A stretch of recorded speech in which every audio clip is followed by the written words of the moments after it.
Tonight, we hear why this Grey Cup is extra special for a longtime Riders coach. A Saskatoon family demands consequences for a man they believe is responsible for the death of their cat. And why this beaded stole has special meaning for the University of Regina's new chancellor.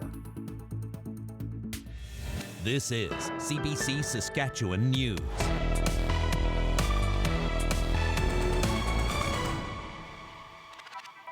It is Thursday, November 13th, and the CBC Saskatchewan News starts right now. I'm Ethan Williams. Thank you for joining us. It is a week of many firsts for the Saskatchewan Roughriders at this week's Grey Cup, and it is the first time at the big game for Special Teams Coordinator Kent Mugeri. The longtime Rider coach has seen it all. Dan Plaster has more in our top story.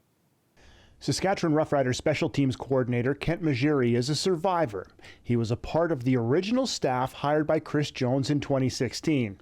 After Jones was fired, Mugeri was on the Craig Dickinson staff and remains with the team as the longest-serving Saskatchewan Roughriders coach. I just think you just try to win the day. Like, all I do is try to just be the best teacher I can be, motivator, and those guys, the players, what they put on tape is essentially me. To survive is to not just be a great coach, but also endear himself to players and staff. That was something that was key to current head coach Corey Mace in keeping Mugeri as special teams coach. Freaking love him, man. He's unbelievable. You know, he's a great guy, awesome sense of humor. He coaches tough, and I think the special teams unit is a representation of him and his personality. With the small CFL rosters, the special teams coordinator will engage with almost every player on the squad. The effort and personality of the special teams unit carries over to both offensive and defensive units. Our motto is junkyard dogs, and it is, those guys, we have to run and we have to hit, and it's high velocity contact most times. So, sprinting is a pillar of it, and you put on the tape, we want our guys playing fast and being physical and leveraging the ball and playing the right way. And that special teams unit will be important on game day Sunday against the Montreal Alouettes. How we attack that and we champion the special teams play, whether it's somebody who's a core special teamer or an offensive or defensive starter who is, doing extra for his teammates to be on special teams. We champion that kind of effort. Dan Plaster, CBC News, Winnipeg. A Saskatoon family is demanding answers and consequences after the death of their cat. And as Kendall Latimer reports, they believe their neighbor is responsible. A Saskatoon family looking for their missing cat was devastated to find him dead in a field way outside the city. That's my mom, and he's born. Now they're demanding consequences for the man they say is responsible, their neighbor. He raises pigeons and says the local cats have been bothering them.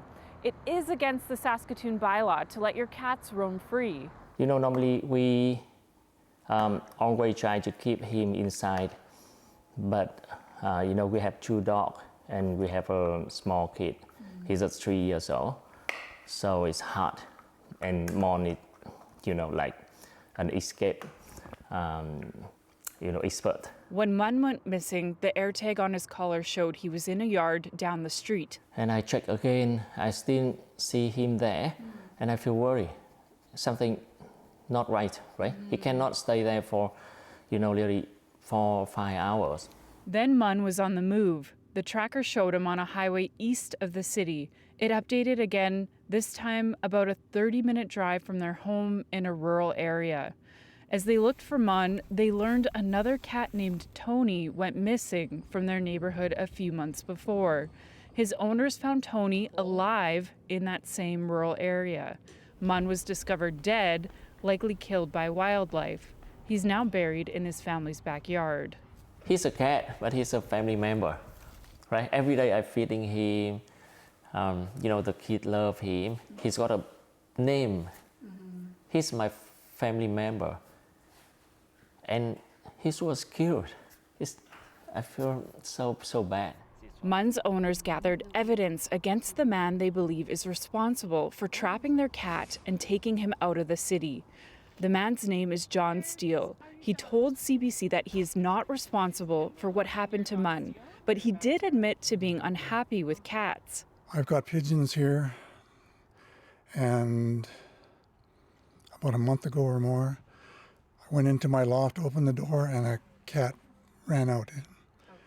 A gray cat, and it took off type of thing. So, and it killed one of my birds. But Steele told Munn's owners a different story when they confronted him. Steele wasn't made aware that he was being recorded. I got all the evidence. I got the footage that you driving my cat here, and when you stop near Clavet, you dump him. That's right, I did. Why you did that? Because it was in my yard. I've got racing pigeons, and it was in my yard, in my loft, and it killed 2 birds. You are allowed to trap cats in Saskatoon, but you can't relocate them. When you trap a cat on your private property, you assume responsibility for the animal. That basically means making sure the cat is sheltered, fed, and watered until you hand it over to animal control or return it to its owner. And as for Munn, his owners have filed a complaint to Animal Protection Services of Saskatchewan. Kendall Latimer, CBC News, Saskatoon. The Regina man accused of fatally shooting a woman while she was riding in a vehicle near Weyburn is facing new charges. Chris Fallman is now charged with second-degree murder. He also faces 1 count of intentionally discharging a firearm while being reckless to the life or safety of another person. On Wednesday, the Crown stayed the previous manslaughter and gun charges against Fallman to lay the new charges. The Crown prosecutor also tells CBC that all matters related to this case will now be dealt with at provincial court in Weyburn. Fallman's next appearance is set for December 9th. The province is now publicly reporting when an emergency department at a hospital has been closed or is operating on reduced hours. The list is available on the Saskatchewan Health Authority's website. The official opposition, though, says the SHA has lowered its staffing standards in order to keep ERs open. But the health minister says there has been no change and instead is implementing a single standard for the entire province. We've got 12 regional health authorities that are now part of a single health authority, so there's long-standing practices sometimes in different parts of the healthcare system that, we're still working on getting consistent across the province. It is workers who are holding on by a thread while they take care of the people of Saskatchewan in their local communities who are coming forward to us saying, this is concerning, this is dangerous. So for the minister to come out and pretend like this is nothing to be seen here is wrong. The criteria to keep an ER open includes having at least 1 physician available, either physically or virtually, operational lab services, and at least 2 nurses on site, with 1 being a registered nurse. The University of Regina held its fall convocation Thursday, and it wasn't just a big day for graduates. Cadmus Delorme was inaugurated as the school's chancellor, and he wore something for the occasion that was unique to his Indigenous identity and a first for a U of R chancellor. Alex Kozrowski has that story.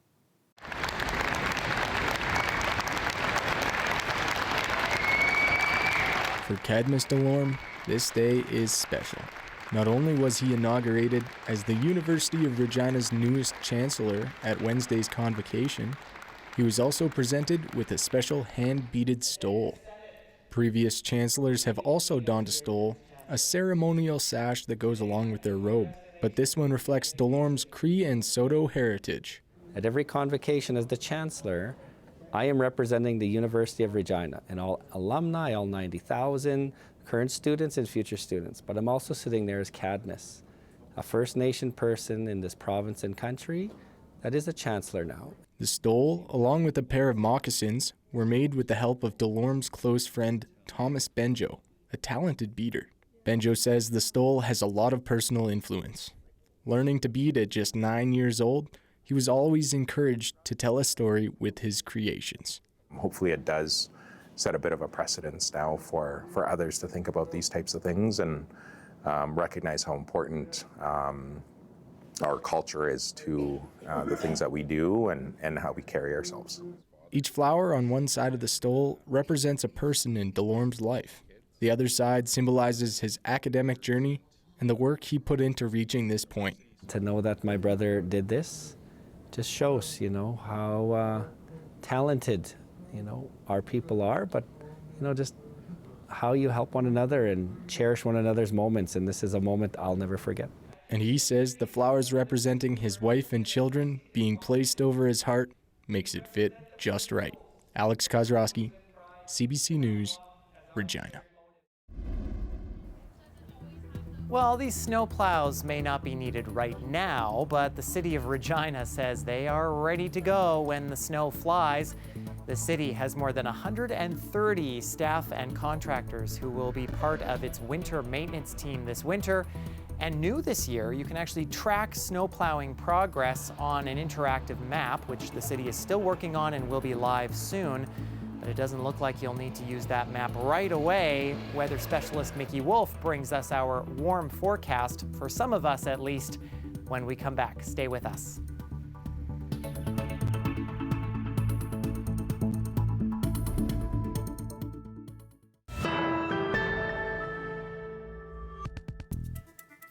Welcome back. All this week, we've been bringing you the excitement of the Riders playing in the Grey Cup this Sunday. And now Rider fans are starting to make their way to Winnipeg for the game. Our Dan Plaster is also in Winnipeg. He joins us from Riderville, where, of course, there's always a party going on. Dan, what's happening down there? A little bit of everything, and everything is just starting to cook. The band is starting to get going here in the background of Riderville. It opened up today, but the big day for Riderville is, of course, Friday night and then Saturday night. But the teams themselves have been here since Tuesday. They've been hit the field, and they hit the field again today. We headed to Rider practice, and we were able to catch up with 3 Down Nation contributor Justin Dunk, and he gave us a little flavor and a little insight on the Saskatchewan Roughriders' journey to the Grey Cup.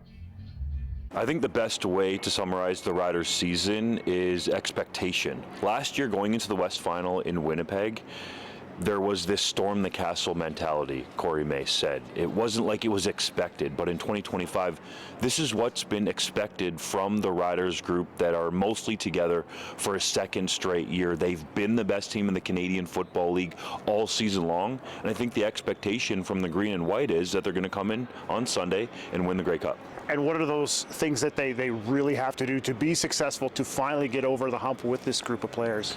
The real key for me is dealing with Noel Thorpe and his pressure packages that he's going to throw at Trevor Harris in the offense. If the Riders can deal with that, which I think they can, Trevor Harris has shown that in the past, he's seen a lot of defenses in the Canadian Football League, then I think that goes a long way towards the Riders hoisting the Grey Cup.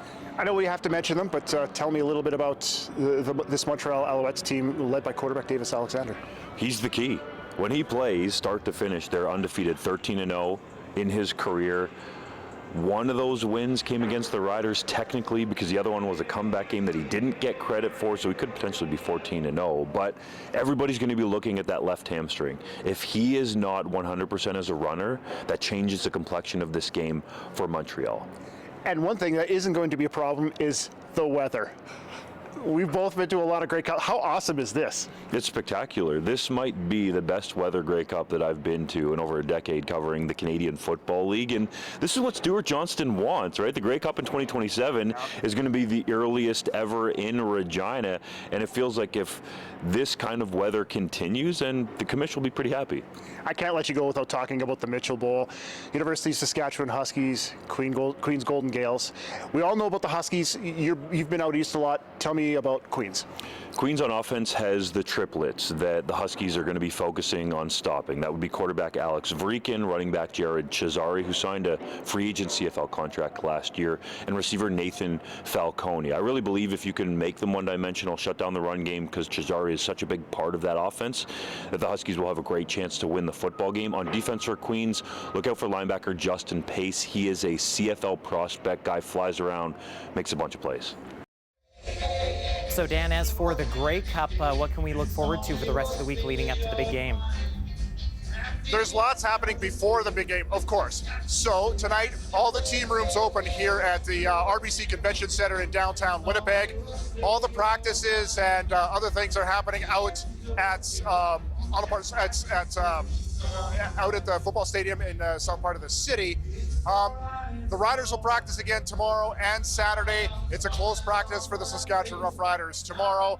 And kind of a theme all week for the Riders. It's they're very happy to get here, embracing the moment, but it's kind of like a pseudo training camp for them, because they're all in the same hotel room and they all get to bond and they all get to know each other and make those memories off the field just as much as they're making the memories on the field. And that's what's going to happen here, of course, at Riderville and across Winnipeg, as Rough Rider fans from across the province and across Canada are going to converge here on Winnipeg to cheer on the Saskatchewan Rough Riders in the 112th Grey Cup.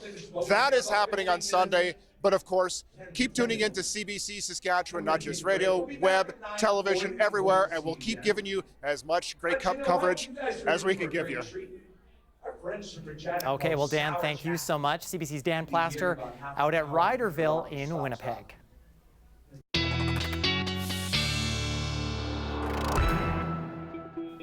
And I want to give a big welcome to weather specialist Mickey Wolf, who is joining us. The weather looking great for the game out there in Winnipeg, Mickey, and a really nice day for a lot of us here in Saskatchewan. Definitely a really nice day for most of us in Saskatchewan today, Ethan. However, things were a little bit different in the north. But first, let's take a look at some of those daytime highs we saw today. Quite the discrepancy in temperatures. We're seeing 19 degrees in Maple Creek as their high, -5 in Stony Rapids as their daytime high today. So we're jumping over 20 degrees across the province in terms of our highs.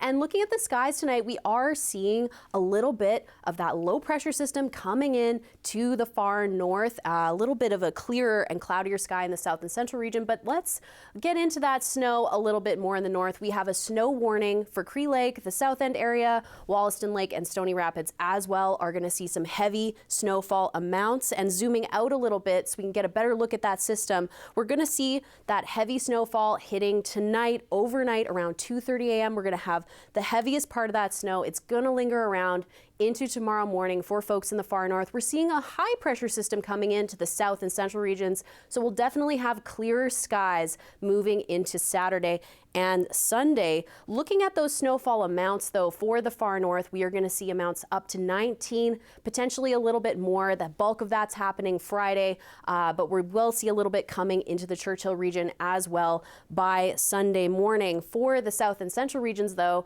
we won't see snow, but we will see a little bit of gusting, especially tonight overnight. We're seeing gusts up to 63 kilometers an hour in Swift Current. We will see a little bit of gusting tomorrow, just in that sort of 40 kilometer an hour range in the south and central regions. And looking ahead to our temperatures, things are going to be a little bit warmer tomorrow, but then things are going to start cooling down for folks in the south and central regions as we hit the weekend. So let's take a look at some of those temperatures for Regina for the next week. We've got a warmer day tomorrow, but then as we get into Saturday and Sunday, we're starting to creep towards those normal temperatures for this time of year. So we're still quite a bit higher for where we are normally this time in November. But then by next week, things are going to start to cool off. We might see a little precipitation for folks in Regina. Monday, looking at Saskatoon's week, we're going to have a cooler start to the weekend, 3 degrees. That's going to hold steady with that high pressure system coming into the province. Then by Monday and Tuesday, we might start to see a little bit of precipitation. So Ethan, it's going to be a sunny day for folks in Regina and Saskatoon sitting indoors watching that Riders game. Yeah, it looks like we got a little bit of summer, some fall coming up, and then maybe into winter as we watch the game. Exactly. Okay, well, we will hope that that snow stays away from the Grey Cup in the meantime. Mickey, thank you so much. Thank you, Ethan. Didn't follow the scheduled route, but he was making the scheduled stops. Well, there was not a ding on the bus. Well, a funny thing happened on the way home from work Tuesday night for some public transit users in Hamilton, Ontario. A bus driver got off for a break and a new driver got on and pulled away. The problem was he wasn't actually a driver at all, and police are describing him as a 36-year-old man of no fixed address. Turns out he did a great job, though. No easy feat. The bus was one of these with an accordion joint connecting 2 sections. He did such a good job, in fact, that he paid attention to detail, demanding one passenger with an expired bus pass pay the fare. Police managed to end this unscheduled ride about 15 minutes later without incident. A ride to remember for a lot of those passengers, for sure. Stay with us. We have more news and a final look at the forecast after the break.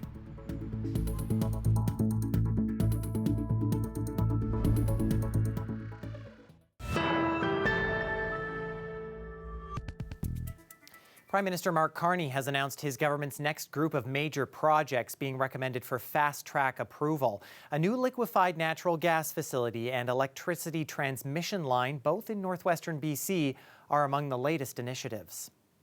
Their impacts will be amplified by being part of bigger national strategies to boost Canada's competitiveness, including to realize our country's full potential as an energy superpower.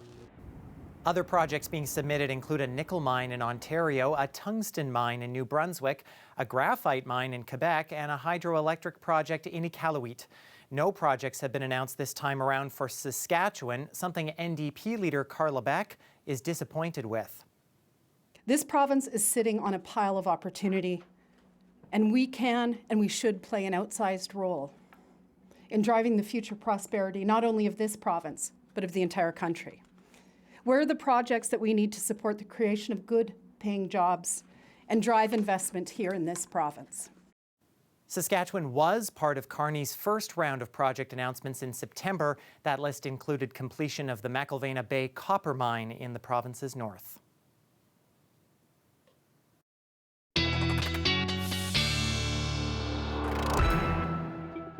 And Mickey is back now for one last look at our forecast.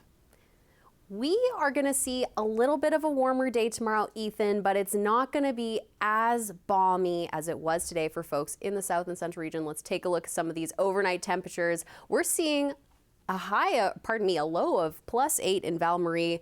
Things are hanging out around freezing in the central region, so a bit of a milder night in the south and central parts of the province. But then as we look north, that snow is coming through in the far north. We're seeing a little bit chillier, down to -5, -6 in the very far north. And then tomorrow is when we're going to see some of that heavy snow continuing on into the afternoon for the far north. And for the south and central regions tomorrow, things are looking a lot drier. We are going to have a bit of a warmer day for the south. We will see some double digits throughout. And then in the central region, we're going to see highs around that kind of 3-degree and over mark. So a little bit of a warmer day for November, Ethan, but we are going to see temperatures start to drop as we get into the weekend for that Riders game on Sunday. Okay, thanks, Mickey.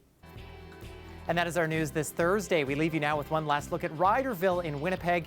You can always head to our website or subscribe to our YouTube channel for more news, or download the CBC News app on your smartphone or tablet. Thanks so much for watching.